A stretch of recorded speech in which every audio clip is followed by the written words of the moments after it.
action.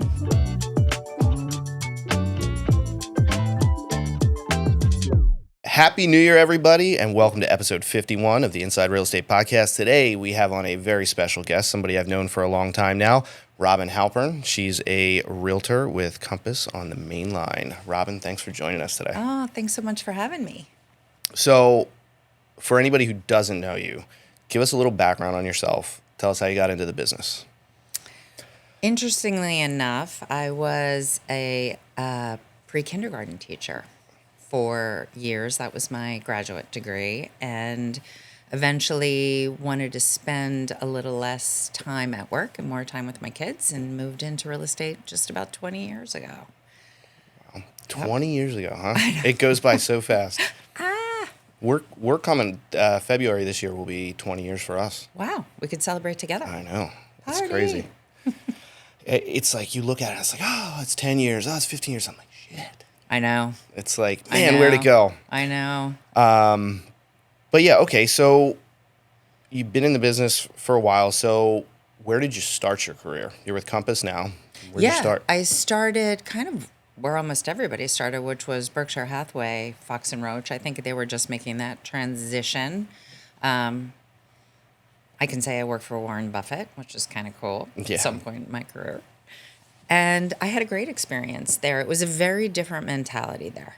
And I was there for probably just about 10 years, and I had an offer from Long & Foster Christie's, that's what it was at the time, to come in, make a move. And I had heard from Compass. I wasn't sure. This seemed better, more of a fit for me because it was Christie's focused.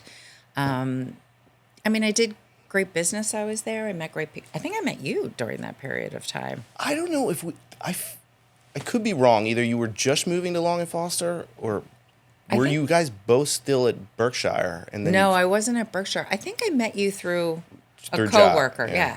Yeah, we definitely met when you were at the Long & Foster time. Yep.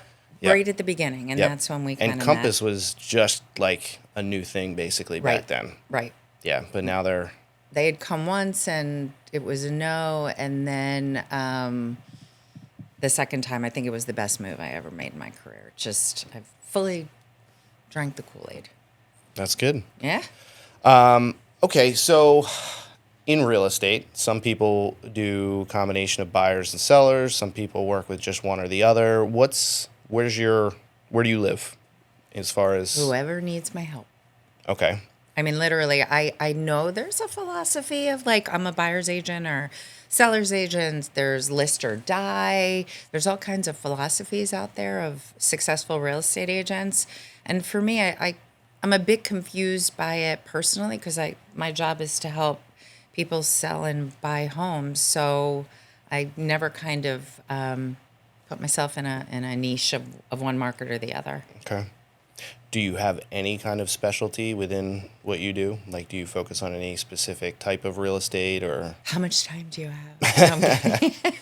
Till 3. Sorry. Oh my God. I think for me, I do what I do because I genuinely love it.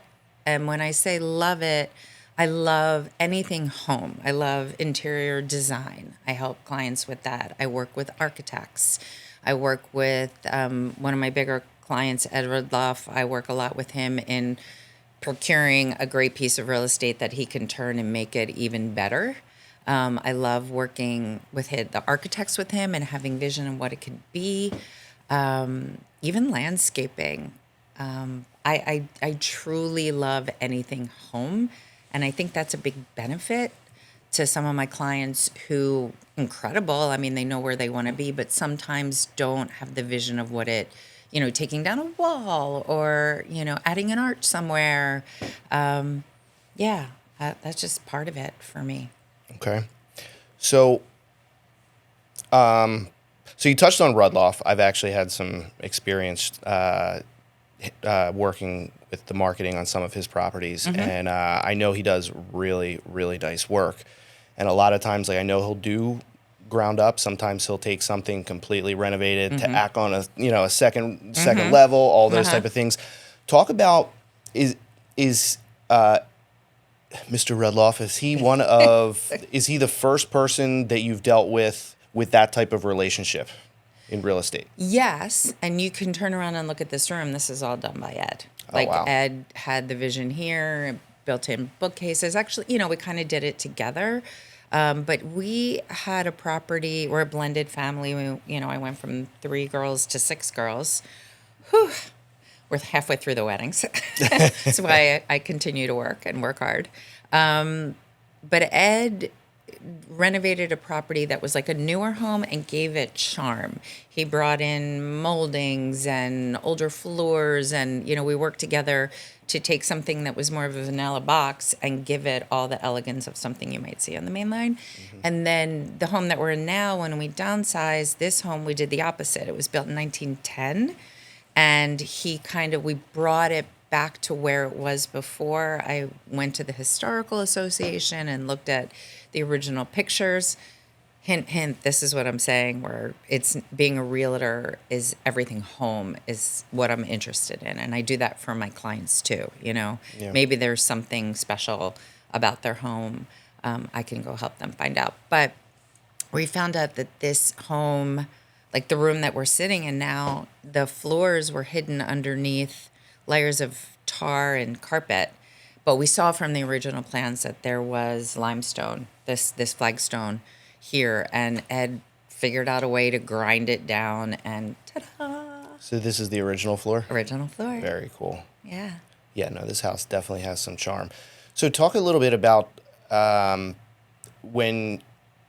because like when you're dealing with Rudloff and like a project they're working on, you kind of get to see like this process start to finish a lot of times, right? Right. So talk about what that's like, and like how much.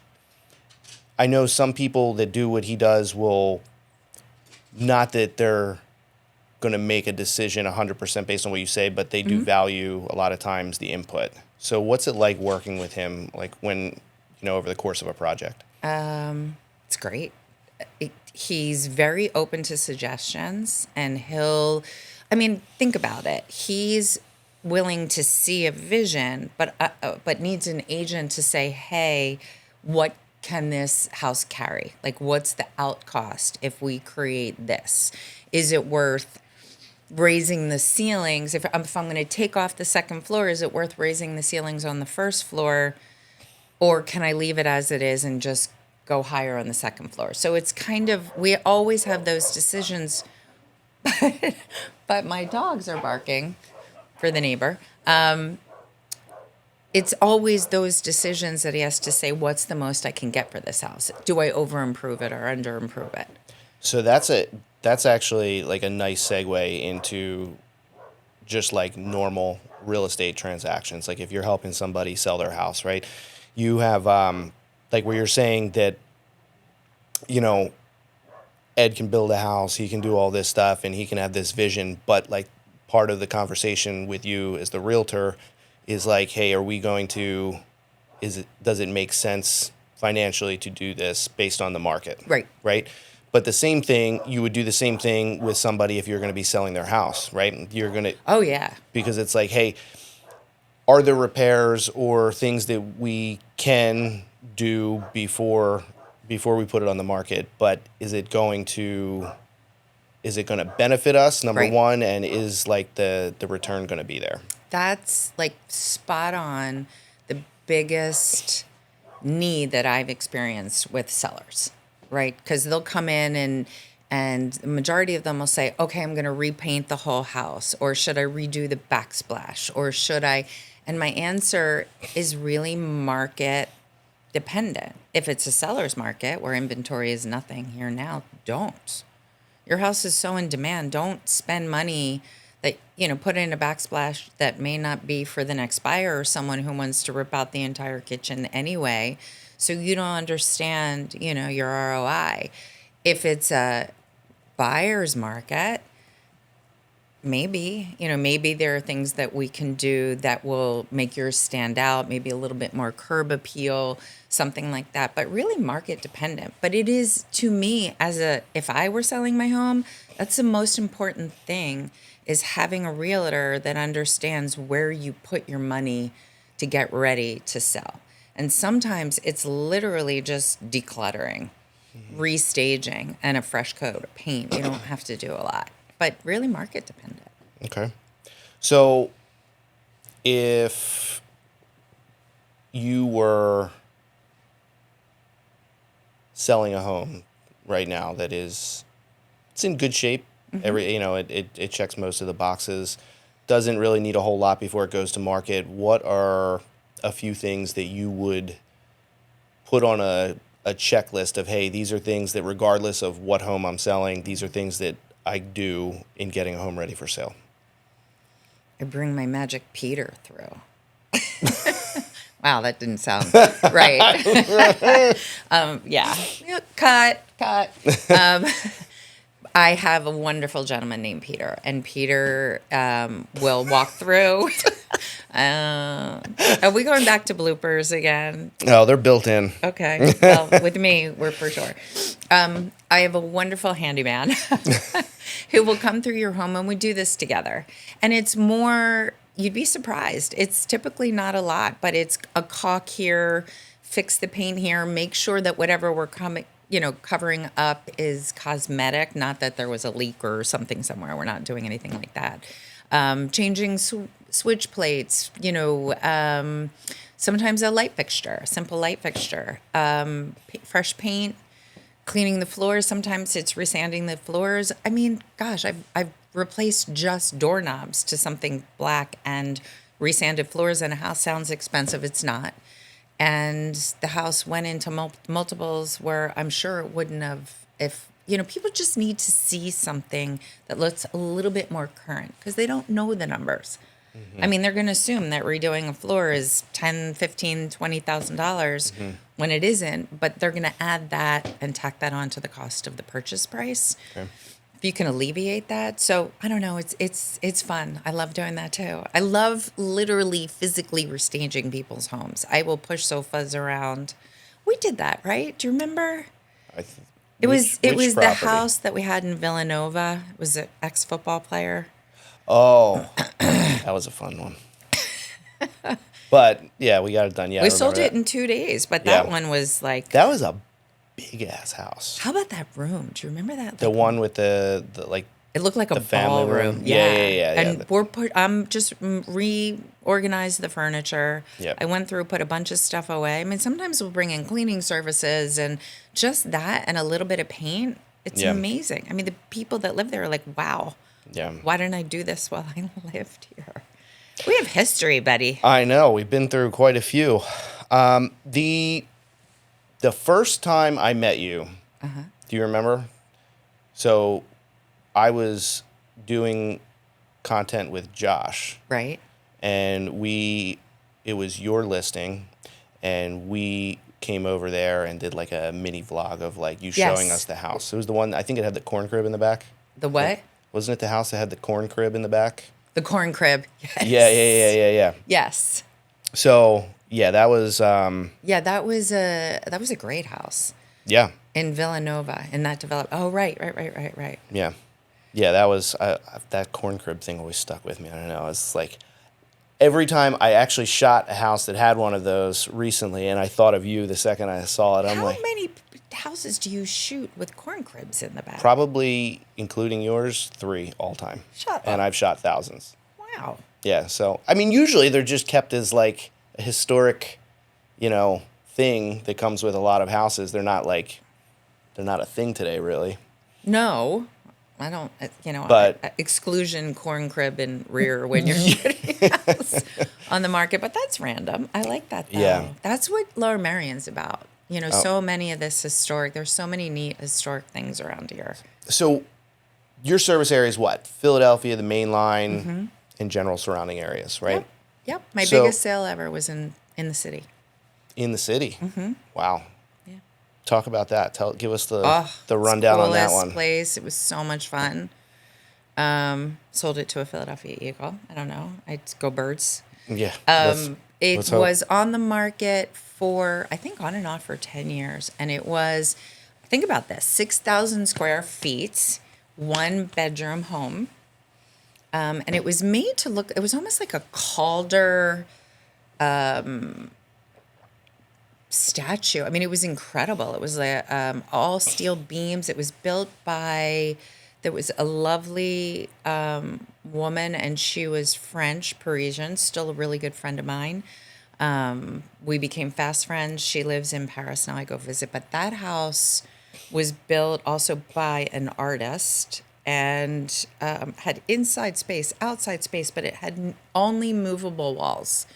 And then it had a elevator smack in the middle of it. I mean, it was just one of the coolest things. And it was hidden. They put their garage, you could see from the street when you walk by it. It was kind of open. It was made by a welder, very famous artist who welded this like cage. And they put Fish Market as a light up neon sign so they would think people didn't think it was a house. I don't know. It was really cool. But we got it sold. We got it done. That's awesome. Yeah. So, if you're not okay talking about this for whatever reason, let me know. But Sure. do you remember the house that I shot that was your ex's house? Yes. Yeah. So, I always tell this, like, there have been like 3 homes that I've shot, like, ever that I thought were haunted. I love where we're going here. And that's like probably, it's arguably number 1, but it could be number 2. But anyway, so I go to this house, and I don't know if I gave you like the full rundown in the moment. So I park in the driveway, and I see this doe, and I'm like, oh, maybe I can get a nice shot with this deer in the photo. So she goes around the back of the house, and I'm like, just plenty of distance, not like up on him. I was like, this will be fine. And I go around back, and she's got 2 babies with her. Oh.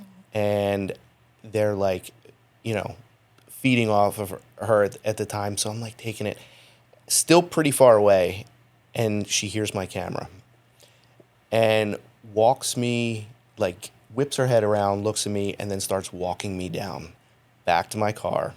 I get in my driver's seat, and she comes up, nose like an inch from my window, like giving me a dirty look. No. Yeah, that's how it started.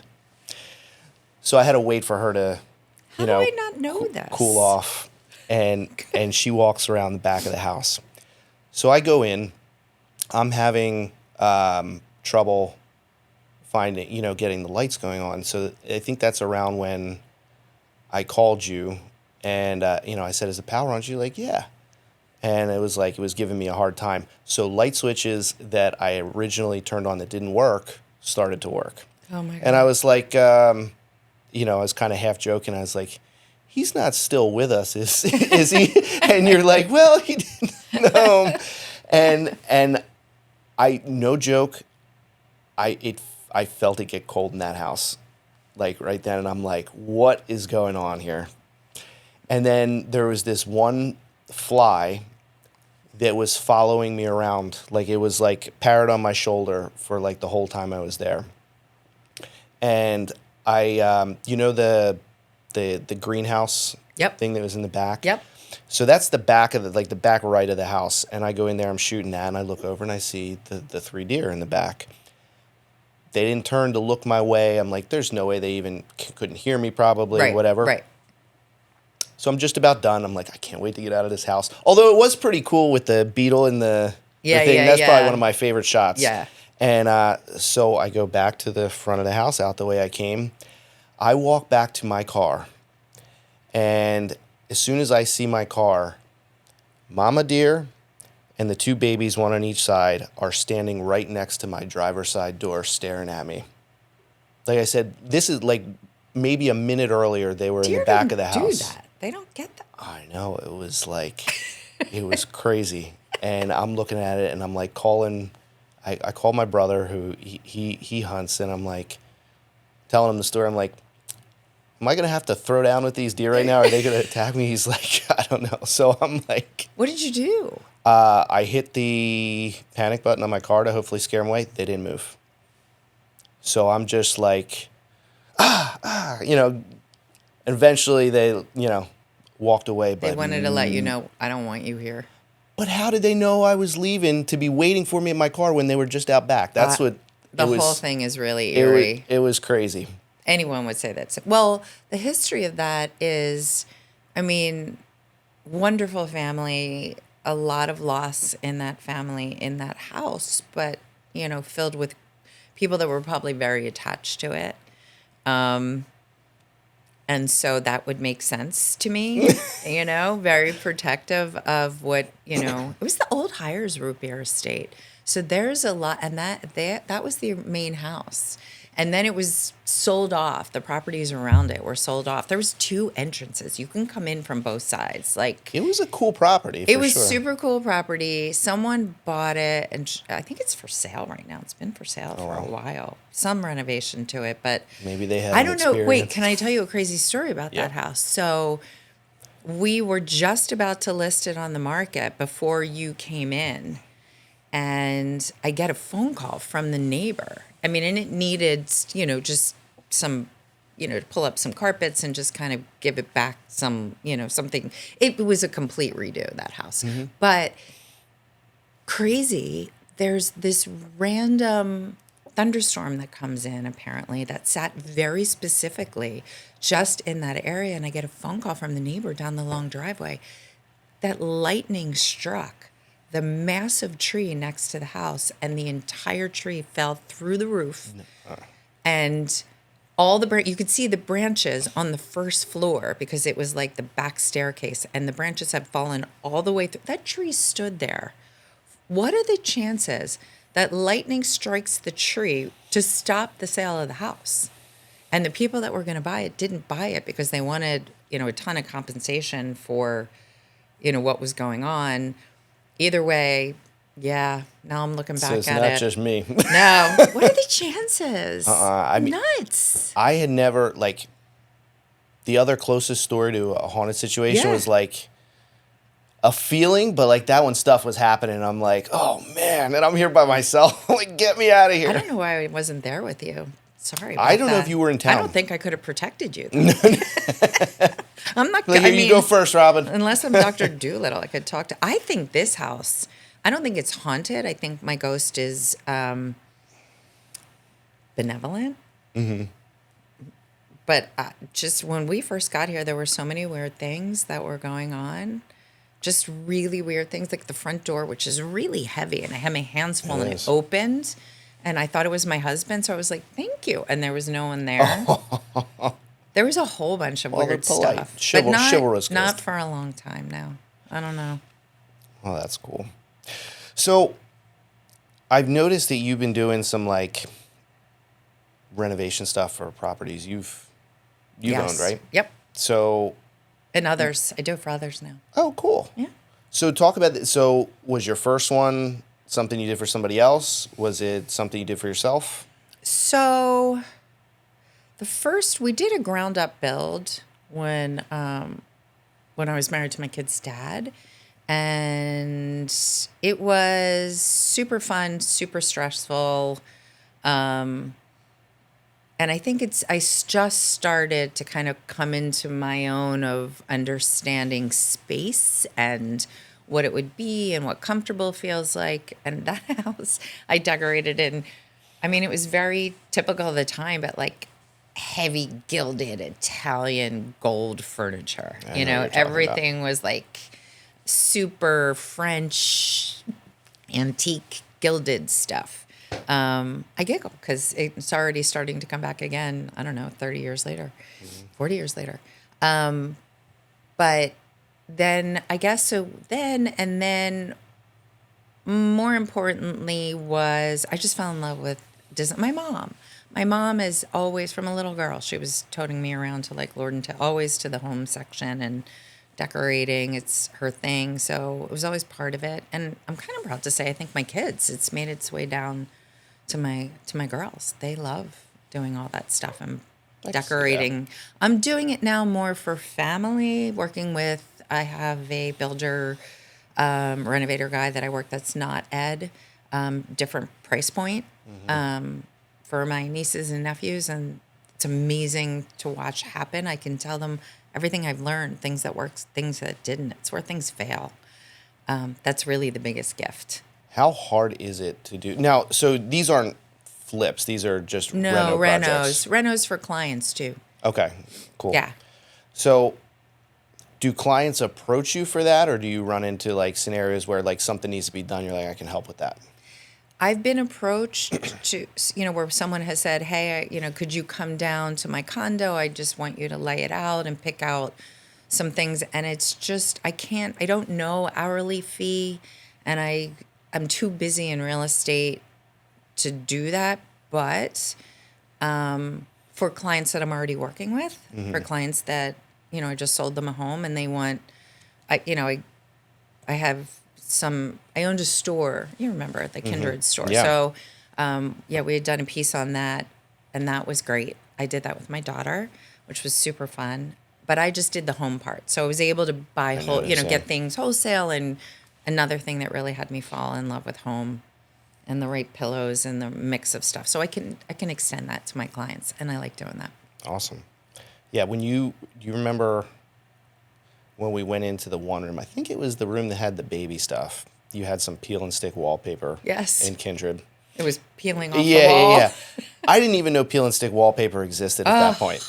But it's like awesome. It's like, why would you do the old stuff when you have that? Because I'm a pro at peel and stick. I know. We're all pros at peel and It's stick. so easy, you guys. It's so easy. And there's a spray that you can spray that on it. I just found this. I can send you the name or whatever, but it allows you to even move it once the sticky's on. Oh, wow. Yeah, you can slide it around a little bit. We use that in our studio. We have like a section, like a 3-walled, like end of the room that we put up 3 different wallpapers, and we use it for like different stuff within the studio. But man, it's so easy. It's not that pricey. No. And it's like, hey, you hate it. It's like, oh, well, take it down and You're start bored again. of it, put something else in. Or something happens to one piece, you can just pull it down and, save a little bit of the roll. I always say buy extra. And now I just did this upstairs. I wanted to cover, the house is old. So I had these like big drawers and they don't move very well, but I wanted to not paint them because I color drenched the room. They make 3D wallpaper now. So you have to wear the glasses. But they literally take a fabric print and then they create this. When I say 3D, they make it look dimensional and then they make it as a roll of wallpaper. And you can order it as peel and stick or regular. So it's a little more expensive, but if there's something that you love, like a wallpaper that goes on the wall and you want it to match, not a wallpaper, a fabric. A lot of people will fabric their walls, or you want your blanket to be your wallpaper, just send them a picture of it, and it's pretty cool. The stuff that's out there with technology is awesome. It's getting easier and it's getting cheaper. True. So every time I ask people about this, and what I'm talking about is luxury real estate, right?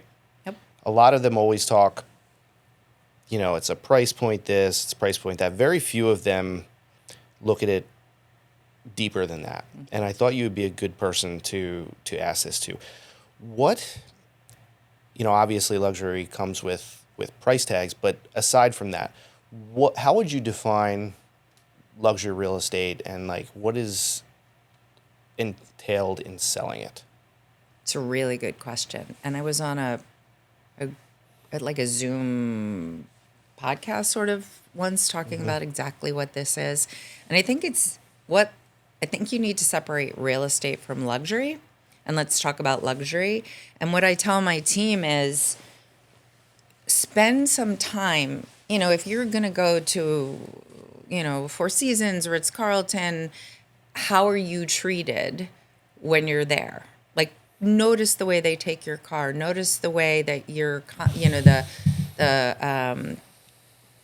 there's that concierge treatment. Notice if they're coming over and saying, hey, can I clean your eyeglasses? Can I spray you with, that treatment that you get when you go to a really nice restaurant.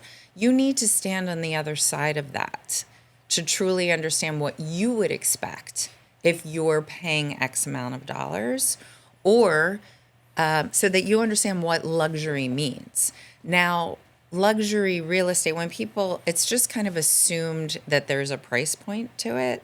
But let's talk price point, right? So main line can carry a high price point. You can go up to 4 million, 8 million. You're capping out there. Of course, there's some $13 million properties and stuff, but on the regular, like luxury is in that 1 to 8 range. Talk Nantucket. I work in Nantucket. And there you're in the, 6 to 30, 6 to 40 million dollars. So it's a very different ideology. So what are you going to do to someone coming into Nantucket? I'm going to pick them up at the airport. I'm not sending a car. I'm going to pick them up at the airport. I'm going to take them to their hotel. I'm going to have already talked to the concierge wherever they're staying or a friend and make a dinner reservation for them somewhere where they can't get into. It's not that I'm saying, hey, I'm so special, but I want them to understand that you're here for a brief period of time. You're willing to spend a lot of money and you're investing your confidence in me. I'm going to take care of you when you're here, just the way you would expect if you're spending money somewhere and the treatment that you would like. Now, I take a luxury mentality to any price point.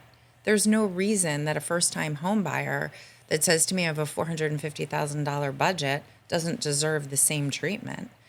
Because I'm a luxury realtor means I give luxury service. It doesn't mean I'm not doing 400. And that's where people kind of get confused.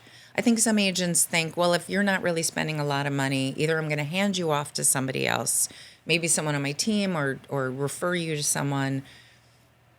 I think the referral, when we're such a referral-based, world in real estate, that those $450,000 buyers could refer you to anybody. So I think you can lose sight of and provide luxury straight across the board. It's a mindset. It's a mindset. And then it sounds like also you're saying that it's experience-based too, like the experience you get. Usually, and I kind of knew that's where you would take it because I know you, and I appreciate that a lot because it's like, if I were to give a personal analogy, I always say that it's like, and I'm not saying this to be any kind of way, I own a Lexus, but I've owned Toyotas too, right? Both great cars. Yep. When I go to the Toyota dealership, drop it off, pick it up, whatever. When I go to my dealership, my car always comes back washed, vacuumed out, all this stuff. I can go get fruit snacks, and it's just like, right. Everything's like, it's all like, I don't need breakfast. Like I almost want to sit there and wait for my car because it's so nice, The coffee's good. The TV's like, I'm in a little lounge, like exactly. But that's kind of, but I loved how you said that you take that mentality and you apply it to any of your clients. Yeah. And I think that's honestly, I wish that's the way everything was in society. Wouldn't it be nice? Wouldn't it be nice? And that's when, that's luxury is not price point. I mean, yes, you're spending more for your Lexus than your Toyota, but maybe not, right? And it doesn't, I guess there's certain expectations. I just don't think it needs to be, I don't know. I love getting to know my clients. It's another sometimes fault of mine because I talk a lot, which is why you have me on your podcast. There's no like lulls in our conversation. I love to get to know them and, at their comfort level. I mean, we're having a conversation. Our back and forth speech is even. We're doing a great job. But if you were talking slower, I would probably slow my speech down a little bit too. And I think we need to learn to do that in business, is understand that every client is different. But I like to get to know about their kids and what they're doing in their life. And honestly, it translates well when you're trying to find that home, because homes are personalities. I'll walk into a home and I'll be like, you feel the juju, or you walk in immediately and my clients will be like, One of my favorite things to do is I make them sit on the sofa. If they love a house, I'm like, sit down. Because you don't live in your house standing up. You live in your house sitting down. Like, what does it feel like? Does this feel comfortable to you? Does this feel homey to you? Have you ever had somebody sit on a sofa and had them ask you to negotiate the couch into the the deal? 100%. 100%. Or they'll have this point of view where they're like, I love all the furniture in here. So I'll just take all the furniture, always. Yeah. You have to tell them to back burner that a little Yeah. bit. I think the where you were just saying, I always think about this too, that where you're saying like you kind of match the client, right? Yeah, yeah. And it adds a comfort factor too, I think, for people. I mean, it's in the business world known as mirroring, right? But Yes. Yeah. I've heard some people actually say it's like BS, but like there is something to it, I think. And I think people who are aware, like when you're talking, it honestly doesn't make sense to be up here and somebody's down here or vice Right. versa. Right. But the funny thing is when I sit down with people for podcasts, right? Yeah. I'm pretty good at that, I think. Like if somebody's talking a little bit faster or whatever. But I have some people that come in and they don't know how to slow down. And like they'll be, my guy Connor had this guy he knows come in, Matt Gorham, great guy, super high energy. And I felt like, I'm just getting my first cup of coffee in the morning and I'm like sitting there, I'm ready for like a chill podcast and he's bringing the heat and I'm sitting there like, I almost had to be like, give me a Red Bull. Cause like, it's like mental gym. I had to like mentally keep up. Like I had to focus because it's like at the pace we're going, I can just chill and like everything just, you soak it in. But like with this guy and with other people too, it's like, damn. I'm like, Seriously. there's just like, I'm like, cause I know the second I stop talking, you're flying and the second and then you're going to ram through it. And I'm like, wow. I know. But I know. don't know. I always find that interesting, but like I could bring it. I could bring it. I know you can. Come on, give me a topic. I'll go. But yeah, so okay. So luxury experience. So what do, in your experience, people selling homes that buyers would consider in the luxury category, what do those clients, you talked about what you believe it should be essentially and how it probably is. What are some things that clients with homes like that expect Sellers? from their agents? Yes, for sellers. What are they expecting from their agent that maybe somebody in a different price range might not be thinking about? Yeah. And there is a big difference. And it doesn't have to be. And again, it's not straight across the board, but they want your agent at every showing, right? And if I'm going to do any kind of open house in a luxury listing, I have someone on every floor. So if it's an open house and it's 3 stories, whether it's a 3rd floor or basement, there's an agent on every floor. Kind of just protecting the home. Not that I'm really worried about it, but I think it gives the seller comfort. There's someone up there to answer questions and kind of watch what's going on. I'd love to say in a perfect world that everyone that comes to see a house is there to buy it, but sometimes that's not true. And we want to protect their asset. For most people, their home is their largest asset. Mm-hmm. So, and also, shoes off, respect for the floors and, I have one right now and we didn't get the snow that we expected. We got the snow that we didn't expect or the ice. And I'm over there with a ice pick and a salt, I can see it. making sure that it's not tracked in and, it's freezing. It's cold. You got to do what you got to do. Or if I'll, ahead of time, they want you to handle it. Okay. So they're hiring you as the expert and they expect it to be handled. Okay. Handled. Is the mentality of the client at that level, like I know a lot of people in different price points, and I don't mean this in a talking down way or any type of thing, but they're more micromanagey, more nervous and anxious about the process. Do you find that's different in the luxury at the luxury tier, that the clients are more like different about that stuff? or is it just a dependent thing? I mean, again, I think it's super personal. I mean, I've had clients where they're like, this is the price I'm going to sell it for. And if it doesn't sell, then I'm done. I'm not going to sell. So if you want to give it a try, give it a try, I know what you're talking about. and that's fine as long as we're realistic. Look, I don't want to I don't work for free in the sense that I do, right? Because we don't get paid until a deal is done. And you know what? The world is changing in that completely different conversation. So let me answer this question. I kind of have a rule of thumb where we go over the value of the property and I need them to be realistic. And if we get to a number that we're comfortable with, I write it on a piece of paper for both of us. And I say, if we get this number, are you going to be happy, thrilled, it'd be great. I'm going to put it in my pocket. You're going to put it in your pocket. And inevitably, not in all cases, but a lot, especially in a market where we have now, where it's totally a seller's market, goes into a bidding war and it goes for more, but something, it goes over and all of a sudden there's, wide eyes to what could be even more. And then we go into some kind of, if there's an inspection or something where we need a price drop and they're angry and it's still way over that number that's in their pocket, I have to bring it out and remind them.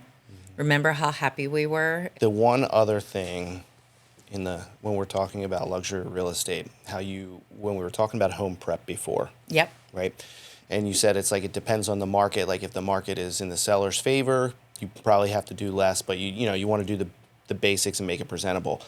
Or do luxury buyers expect a higher level of presentation for a home from the luxury sellers?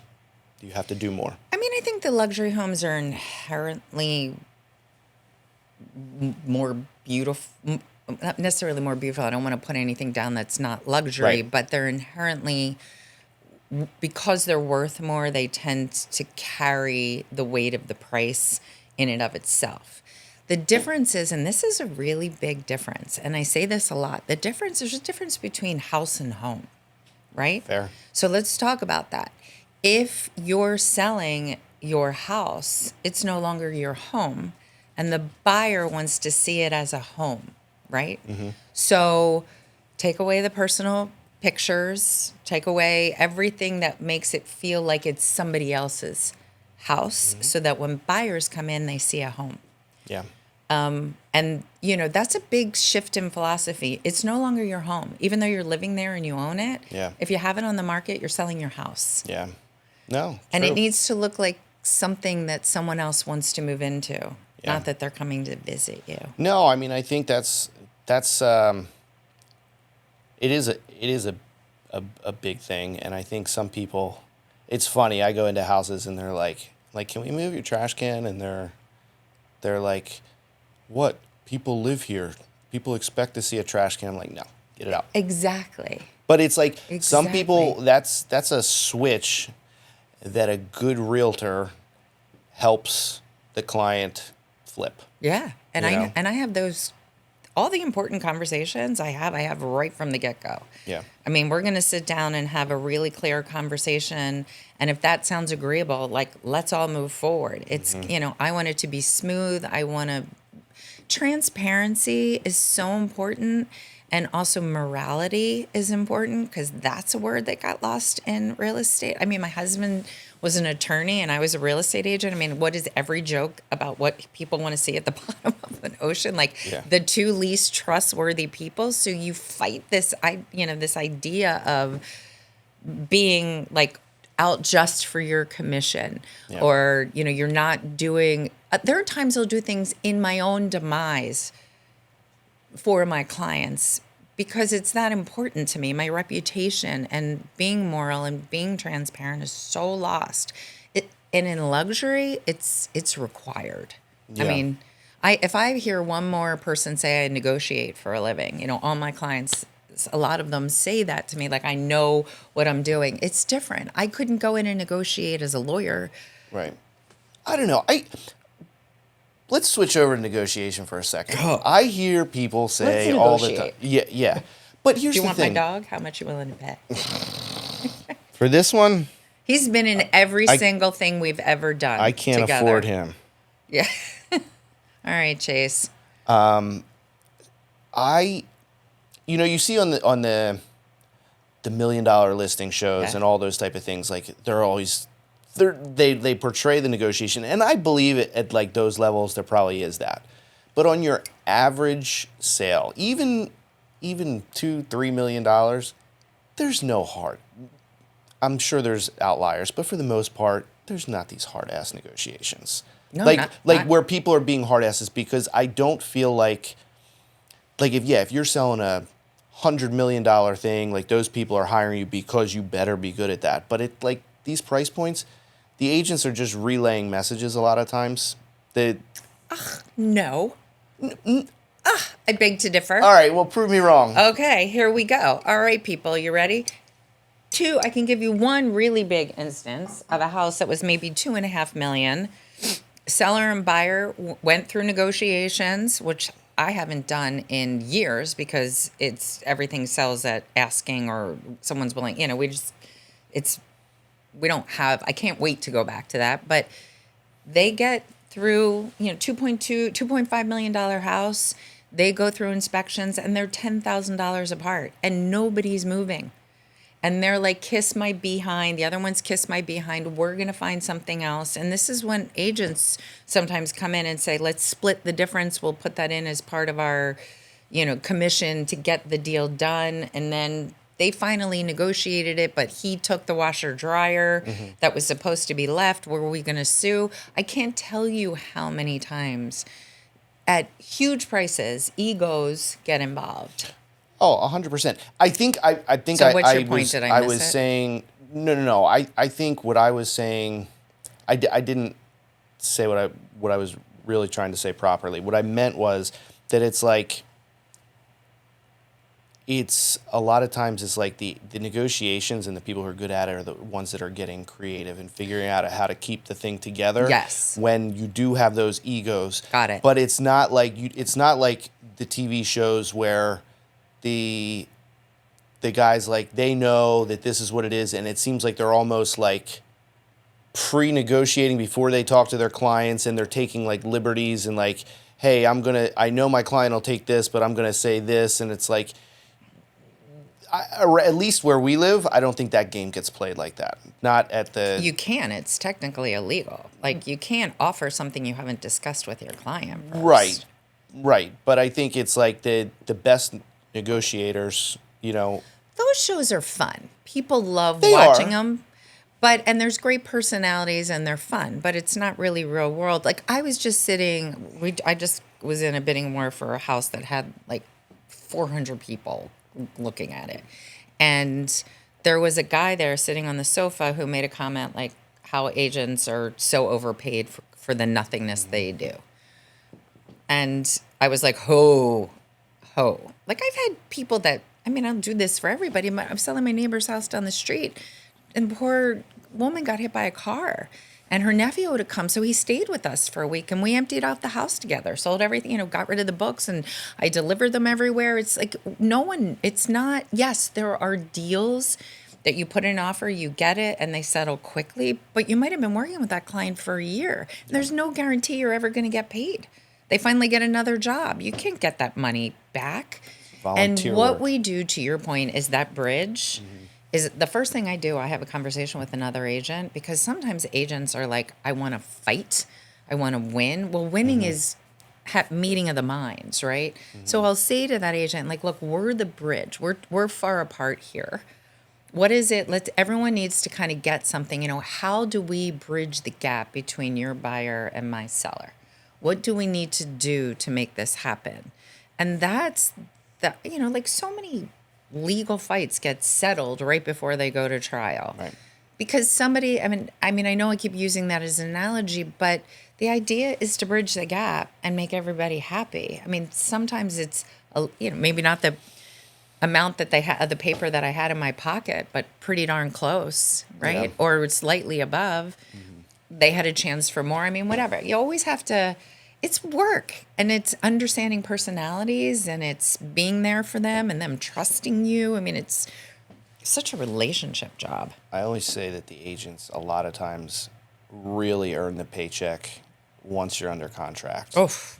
Because it's like, yeah, it's not, you couldn't do it yourself, but you don't do it every day. So when things pop up, which inevitably happen, that it's really like the agent's experience, assuming they're Yeah. a good experienced agent, that like they're like, I've seen this before. This is the best way to handle this. Hey, if we do this, we could do this, but is it the best thing to do? And yeah, and I think that's because if not for good agents, a lot of deals don't get done. Oh, and it so helps to know the agent on the other side. Like whenever my client, we find something and I just scroll right down who's the agent. Because if it's a good agent on the other side, we're going to have a great time. Yeah. You know, doesn't mean I can guarantee because they're ethical, but I know that we're going to have transparent conversations, that they're communicative, that we've done deals together before. And the more deals you do and the more you get to know the agents here, the better it is. I mean, really, I tell my team all the time, go out, go to open housing, go just to other listings, just to meet the agents and see what's out there. Yeah. Education is, never stop learning. Do you have a memorable transaction with a tough negotiation that you're proud of getting it over the finish line that you could tell us about?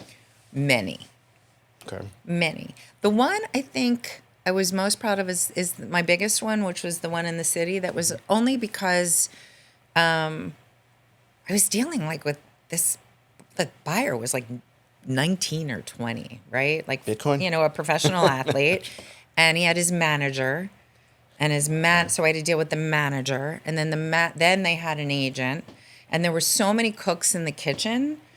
And the numbers were, I think at one point, my seller wanted to be no less than 4 million and they didn't want to pay over 4 million. And there was, I think it went on, and I was dealing through having to call the manager's secretary to get in touch with the manager, or am I talking to, and it was kind of a new world for me. Compass has great sports, entertainment and sports division where they deal with that all the time. Look, I'd love to get involved with it. I went to a retreat we had in Aspen and met a bunch of them, incredible people. And there's, Philly has some pretty good athletes out here that are always looking for it. But, managers are tough. It's very different. So yeah, that one took a long time. Yeah, I'm hiring a manager, so you'll be speaking to them through, for me moving forward. No, Oh, you're fancy. okay. Connor, are you his new manager? He's the muscle. I want to get into something. It's funny. Since this happened, you are the first Compass agent that I've talked to since it kind of really became a thing. Okay. The private exclusive.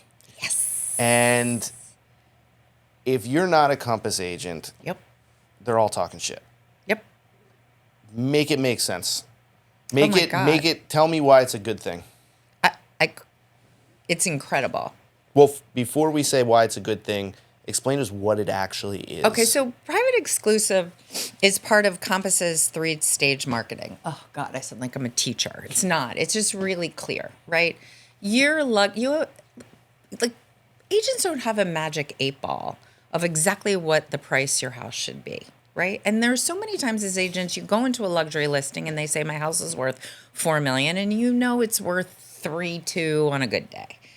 Right. But you run what we call a competitive market analysis. They don't. And so you say to them, you know what? Let's run this private exclusive. And let's test the waters with this price. So it's keeping it off the MLS. It's keeping off days on the market. It's keeping it off from, it's not consumer searchable. We're going to dip our toe in with Compass agents. So it's only going to go out to Compass agents, which we're 40+% of is out there, and let's see what happens. And Compass agents know you're trying a price point. So if it does come on, which is the next stage of the market, which would be Compass coming soon, and then eventually onto the whole market, if it doesn't sell in that period of time, it's probably priced too high because we have a large amount and you're getting a lot of showings. So it's a great tool to price test the market. I've sold houses under private exclusive. I put my sign up and I put private exclusive as a hang down, so someone could call me and say, "Hey, what is this?" But for the most part, it's a great way to test the market. Your house isn't ready to sell yet, right? You would love to sell it now. Maybe there is someone who's willing to buy it while you're repainting or doing the floors or getting restaging. Put it on private exclusive. If someone wants to come in right now and buy it as is, great. Nothing ventured, nothing gained. Did you say you put a sign during this? So that signs do go up during this? So my sign is up for both my listings and listed as private exclusive. It's just not in the MLS. It's not in the MLS. It's not consumer searchable. So if you drive by a property and see Robin Halpern private exclusive, you put in the address there. It says it's not available. Okay, so it is less of, and correct me if I'm wrong, obviously, it's less of an alternative to doing it the other way and more of a tool in the toolbox. It's a tool in the toolbox. Okay. It's a marketing plan. That makes a lot of sense. Now, okay, I'm private exclusive. I got this house on the market. They wanted $4 million. You thought it was worth 3.2. You get 3.7 on private exclusive. Let's say you get an offer for that. Is it you as the agent in that case? Is it the mentality to like, okay, let's go try and close this deal private exclusive, or is it have a conversation and say, okay, now that we know where we're at based on this, do we want to put it on the MLS, or like, is that a conversation that's had before a property's sold under private exclusive? Usually, I mean, we go through all the possibilities, but if that were the case, I would very much have telling my clients that 40% of the market says this is what it's worth. You're getting this under private exclusive. You don't have to put it on the market. You don't have to do showings. We can close it, and remember, it's not always just price. It's like, is it cash? What's the settlement? If they're everything else, do they want privacy? Do they want, are they getting a mortgage? Do you have to wait 30 days to see if they're getting a mortgage at this price? If there's other things, but hypothetically, everything looks great. It's 3.7. They'd be crazy not to take it because we tested the market and the market's not coming in at 4. Do you want to spin the wheel and go right from there to on the market? Those are conversations to be had, but at that higher price point, just remember at 3.7, 4, 5, you've whittled down how many people can buy that. So it's not like opening it up on a $900,000 house. You're not opening it up to like astronomical numbers of people. Correct. Now, okay, with that being a tool in the toolbox, all that sounds like it makes sense, right?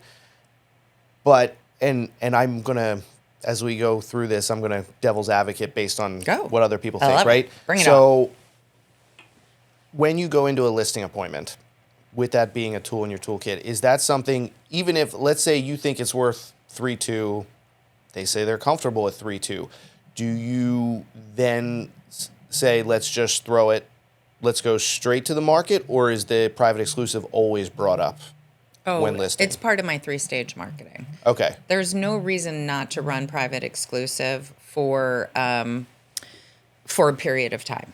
I mean, you could do it for a week. Okay. You could do it for, it's part of a marketing strategy. And you would never be like, as the agent, this is never me trying to keep the business in-house. This is just part of the process to test the waters.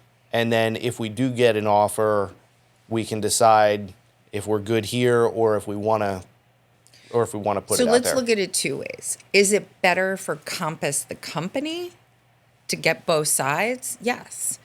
If it were just that we only wanted to keep it internal and it's no benefit to my client, why would I do it? I mean, and I get that. I sat on the other side of being outside Compass during when it was private exclusive, or it had a different terminology, but it benefits my sellers tremendously. I'm marketing their property before I'm even marketing it on the MLS. So I'm marketing it to Compass agents, which are, in my mind, amazing, incredible. I love seeing there's a Compass agent on the other side of the deal. We are the most collaborative company I've ever worked for. Whereas Berkshire was kind of in, you really didn't want to be talking about anything around any other agent. I'm not criticizing other agents. It just was a different mentality. And then we go from private exclusive to Compass coming soon, or you can go right to coming soon on Bright. And then, so you're just marketing so by the time you get to on market, you can, look, I can get an offer on private exclusive and my client might say, I don't want to take that offer, to your point. I'd rather wait until we get to and put it on the market for everyone to see. And they may never change their mind about that. Yeah. And you also, again, correct me if I'm wrong, but it gives you an opportunity to get feedback before publicly presenting it to everybody. So like things that like, hey, this is a negative that everybody's saying. We can, even if we're going to market now, we have a opportunity beforehand to address this thing. What agent wouldn't want that opportunity? What seller wouldn't want that Right. opportunity? Okay. I get to bring in the best of the agents and not worry if I drop the price because they understand it's private exclusive. If I have to drop the price because I didn't get what I want. And they're all coming in and saying, everything was great, but the driveway or the parking or, the kitchen or, now you have all this feedback. So you can make those changes before you go on the MLS. The biggest thing that agents complain about outside of Compass that are, making all sorts of videos talking smack. And if it were the case, the way they were saying it, I'd probably agree with them. But based on what you're telling me, they're saying that you're leaving money on the table for your client doing it this way because you're pushing them towards something that doesn't open them up to the most amount of buyers, which we all know the more people that it's exposed to tends to give you best opportunity for price. But you're not giving them that opportunity. You're giving them, it's like a soft grand opening or soft launch. It's a soft potentially. launch, but also it gives them an opportunity to see if they can get this crazy number. Right. And if I say, I don't think you can, and I don't like putting my sign up with listings that are way overpriced that I know it's just going to sit there. Like I that doesn't benefit anybody, but like private exclusive, I get that that mentality that we're just trying to keep everything in house. And it makes sense for for any company that figured out a way to make more money. Robert Rifkin is, I have no words. I've met him many times, and not because I'm special, because he's just always there. He makes himself available. But private exclusive is a big to-do. But that whole philosophy is, who are you shorting? You and I have that conversation. You put that number in your pocket. You said, I will be thrilled with this number. You go on P and you get it. What? And you don't have to put it. You don't have to do open house. It's done. Somebody walks in, they say, I'll give you that number. You're happy. Yeah. Great. And if not, we're going to move you to stage 2 and eventually stage 3.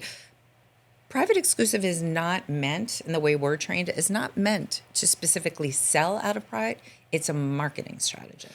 I think you explained it in a way that makes sense, that I don't think people would be pissed off at. Yeah. But I think the way it is understood, and honestly, I don't think there's enough agents from Compass explaining it that maybe not like it's out there in social media. You know what I mean? Yep. Like the only crap I saw, the majority of the stuff I saw about it was stuff against it. And the stuff I did see from Compass agents didn't explain it honestly as good as you did. Thanks. And it's not mean, and I wasn't going out of my way to go hunt for this stuff, but like you tend to see it when the algorithms bring a lot of stuff your way. We have a lot of private exclusives. So that's good. And I can see, if I have no reason to think it's not. Well, If it's the way you're saying it is, I don't think that's a bad thing. Well, here's like a situation that I'm in that I'm, it's constantly like, what am I doing here? Had a client come see one of my listings. He didn't have an agent. he wasn't quite for him, but he loved the idea. He wanted higher ceilings, blah, blah, blah. He says, I'm not going to use an agent.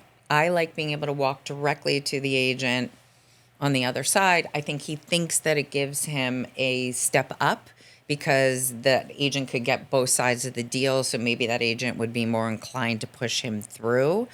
It's not ethical, it's not moral, but whatever. He did come to me and say, hey, this is private exclusive. What is this private exclusive stuff? What am I missing out on?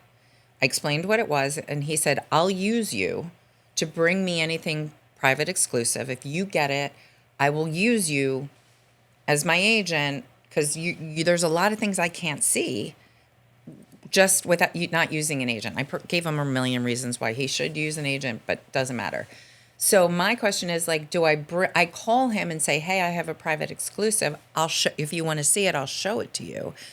But I need to then sign a buyer agency agreement with him, and it has to be just for that one house. But consumers are curious about private exclusive. They don't want to feel left out. Let's not talk about other agents. Let's talk about consumers. They don't want to be left out on what's out there. No. And the reality is, call a Compass agent. I mean, I'm not saying. Well, I think that's where it starts to turn into a business move for Compass. Yeah, it is. And I think it's brilliant. It is brilliant. And again, like you said, like, hey, more power to people who crack a code in the markets and stuff like that. But I think that's where, like, there is some jealousy out there, I think, from other companies and things like that. But it's like Compass is very forward thinking. They're on offense essentially. Not playing defense. I can't even begin to tell you what's going on behind the scenes now. Like everything is under one platform. Everything is under one. We used to use transaction forms, and we used to pay for, e-sign, all the DocuSign, whatever. It's all through Compass now. It's all one digital platform, which makes it easier for us. But more important, my clients have access to all of it. They go in, I invite them in. They can see every email we've ever exchanged. They can see hypothetically, I put them on collection searches, and hypothetically, they want to go back and see one that they had looked at a really long time ago. It's all there for them. The technology, Compass was touted as a technology company. Mm-hmm. So they're cutting edge with technology. This philosophy of private exclusives has been used for years. KW has their own internal list. Yeah. They use, every company now is coming out with their own internal list. And I think it's funny, the bigger companies, KW, Compass, all those guys, it's like Apple, Android. One comes out with something the other one doesn't have, and it pushes things forward. Good. And I think that's for the benefit of buyers and sellers. That's a good thing. But one last thing on private exclusive, what I can say is 9 times out of 10, as soon as someone finds out it's private exclusive and they're not a Compass agent, doesn't mean they can't see it. Yeah. They call me, like KW agent will call me and say, I heard you have this one. So if they put in the effort, it's there for them. Or drive by my sign that says private exclusive. Yeah. No, that's a good thing.